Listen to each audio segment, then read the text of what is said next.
I want to welcome all of you to London Finance Forum Financial System 2. It's very MIT style, 2.0.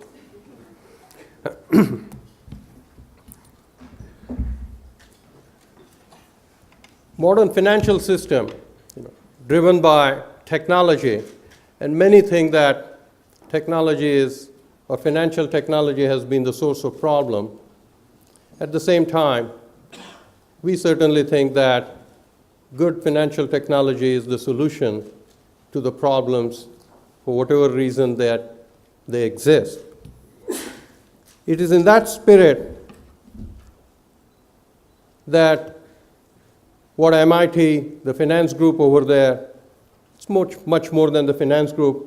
It is in collaboration with the rest of MIT that they have embarked on this journey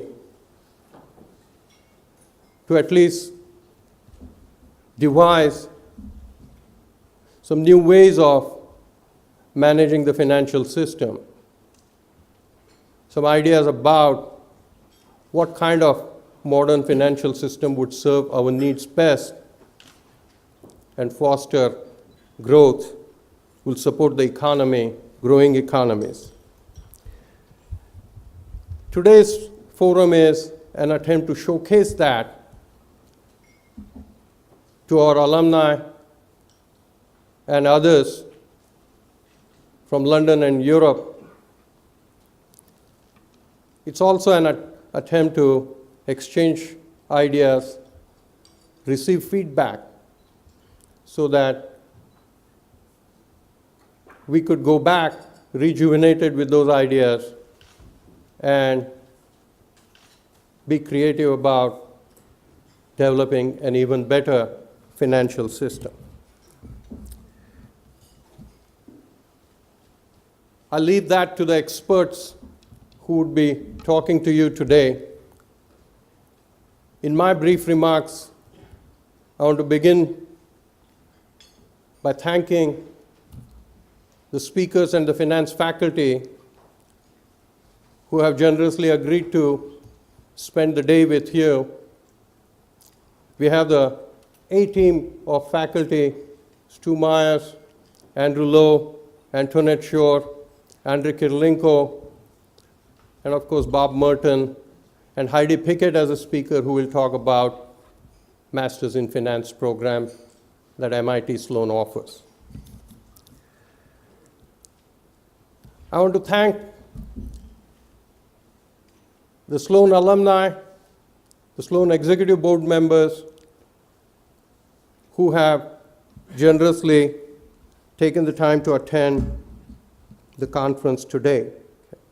There are several MIT Sloan graduates here. Thank you. It's not quite like going back to Cambridge, Boston, but still this is the next best thing we can offer by bringing the show to London.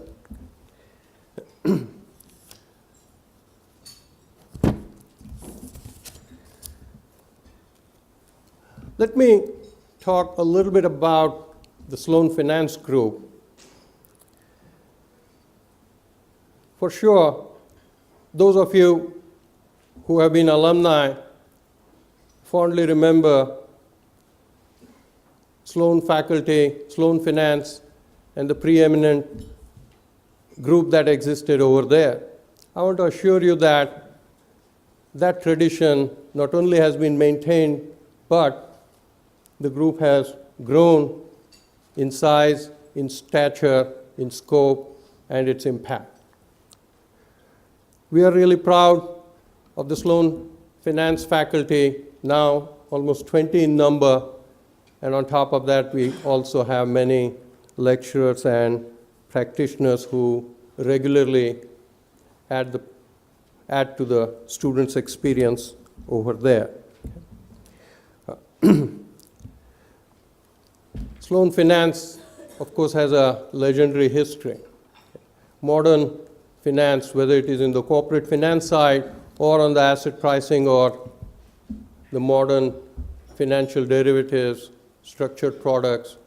That finance was invented at MIT, and that tradition with individuals like Antoinette Shore in entrepreneurial finance and Andrew Lowe in the asset pricing side, that tradition continues, and it will go on over time. The financial crisis, of course, there were different reactions different people had, but the finance group got together, and during that time, it was a voice of reason.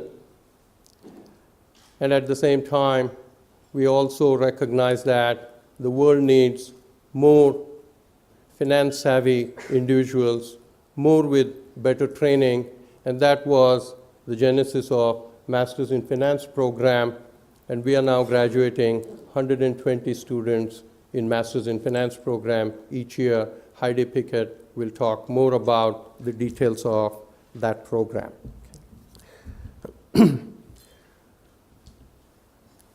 Today we will also talk about the Center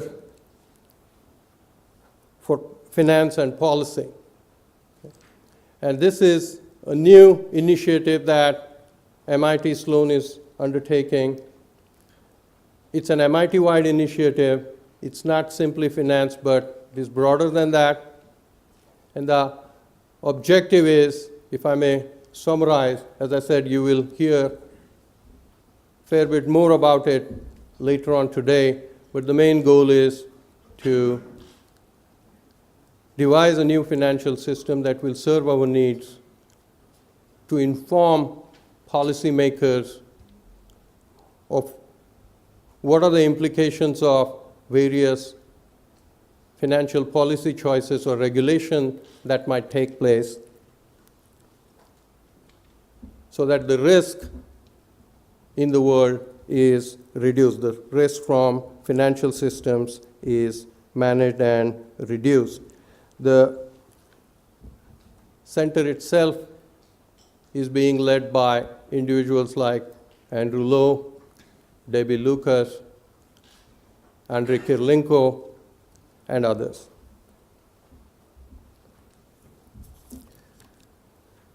Let me give you a couple of updates on MIT Sloan, and then I will stop. First and foremost, compared to many of you who were there more than a few years ago, you'll be surprised how much Sloan has changed. Just over the last 5 years, Sloan has grown by almost 40% in terms of the number of graduates we are graduating.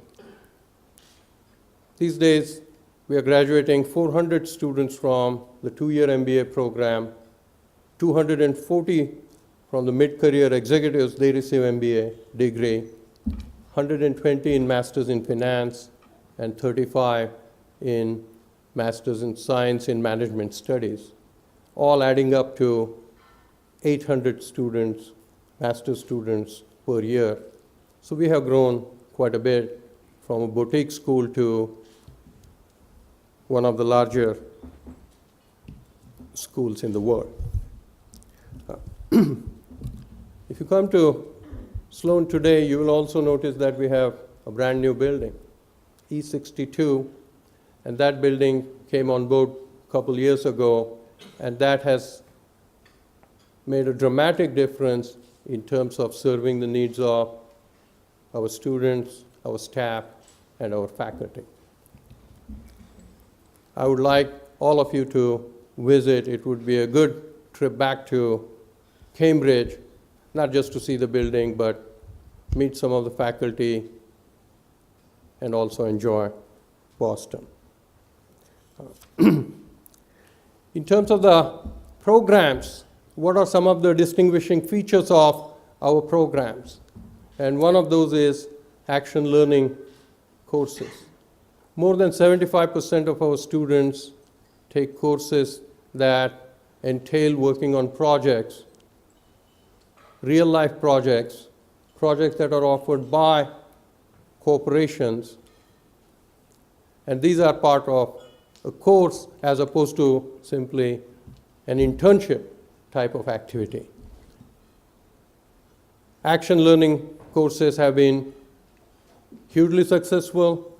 They have benefited the students in translating the concept they learn in the courses into actual practical recommendations, a deeper appreciation of what are the problems confronting companies, and most importantly, they have produced satisfied corporate sponsors of those projects. After all, those recommendations are worth nothing if the corporations who sponsored those projects don't find those recommendations useful. And we have had tremendous success. One indicator of that would be the extent to which there is repeat demand from those companies to invite our students to work on action learning projects.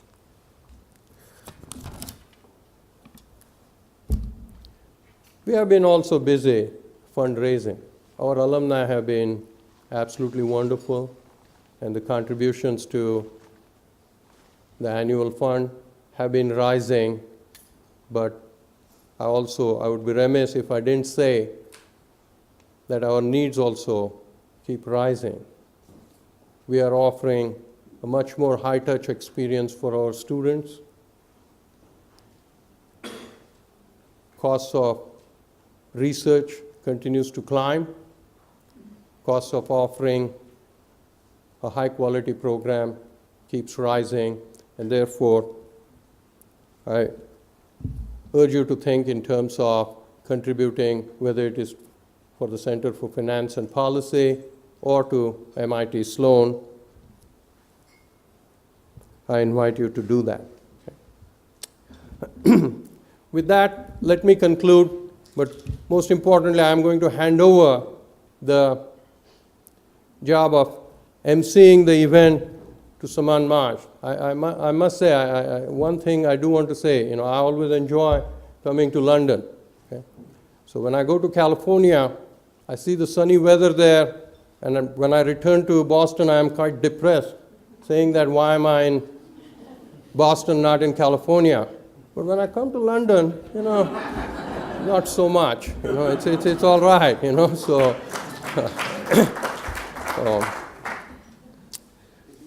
Saman Marsh, talk about a distinguished alum, a loyal alum, and a smart alum. Okay.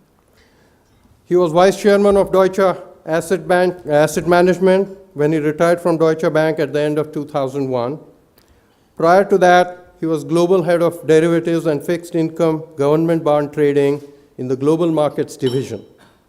Before joining Deutsche Bank, in 1995, he was managing director at Salomon Brothers, responsible for derivatives in North America.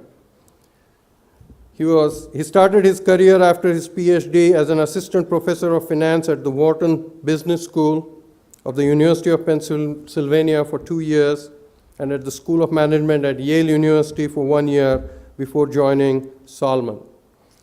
Marsh was member of the Dean's Advisory Council at MIT Sloan for 8 years and is a member of the school's North America Executive Board. He's also a member of the Sloan's Finance Group Advisory Board and the Advisory Committee for the Math Finance Program at NYU Current. Saman has a BA and an MA in physics from Oxford University and an MS and PhD in finance from MIT Sloan School of Management. It's my distinct honor to introduce Saman to you. Thank you, Saman, for taking the time to be here. Welcome.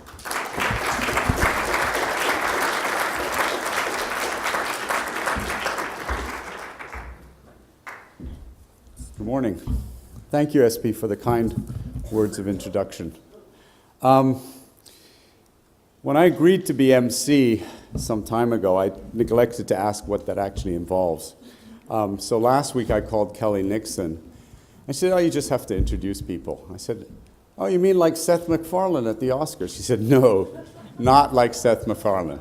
She said, it's more like, the footman at the ball who introduces the illustrious guests but stays in the background. So that's what I'm going to try to do today.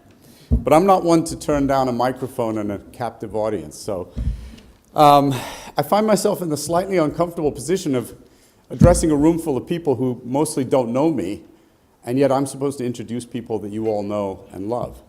I'll try to do that. I'm not going to go through their resumes in any great detail. You have a booklet which has their details. I urge you to read them. It's quite depressing. I'm just going to hit the highlights. As some of you may know, this is the second MIT Finance Day. The first one last year in New York was extremely well attended. My reaction and that of all the alumni I spoke with is, why haven't we done this before? This is great. You know, we get to reconnect with finance alumni. We get to listen to faculty and stay up to date with their research. There was a great buzz to it, and judging by the attendance here today, I think this is also a welcome addition to the calendar. The theme today is Financial System 2.0, reflecting the somewhat widespread belief that we need to change the system in some important ways to avoid the one or two, depending on how you count them, crises we've just endured. I don't know, when I left the business some 10 years ago, everything was just fine. I don't know how they managed to screw it up in such a short time, but maybe we'll find out today. I'm going to introduce our first speaker. Our first speaker is Stuart Myers, the Robert C. Merton Professor of Finance. Stu is one of the great luminaries of the field. He's part of the generation that ushered what we like to call modern financial economics.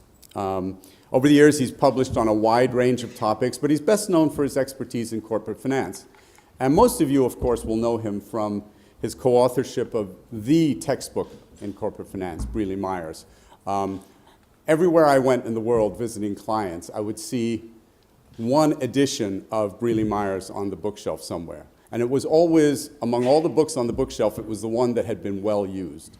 You know, it didn't look like it had just been put on the bookshelf. It was actually one of the ways in which I would gauge the quality of discourse I was about to have with the client. Stu is not just a celebrated researcher, he's a great teacher. There was a dinner honoring Stu a few years ago where every single speaker commented on how much they had learned from Stu, either in or out of the classroom. In fact, at the end of the evening, Paul Samuelson, no less, said something like, "If only I could have taken a course from Stu, just think what I might have achieved." For those of you who are careless enough not to take a course from Stu when you were at MIT, you now have the opportunity to hear him speak on how to think about management incentives and corporate governance. Stu Myers.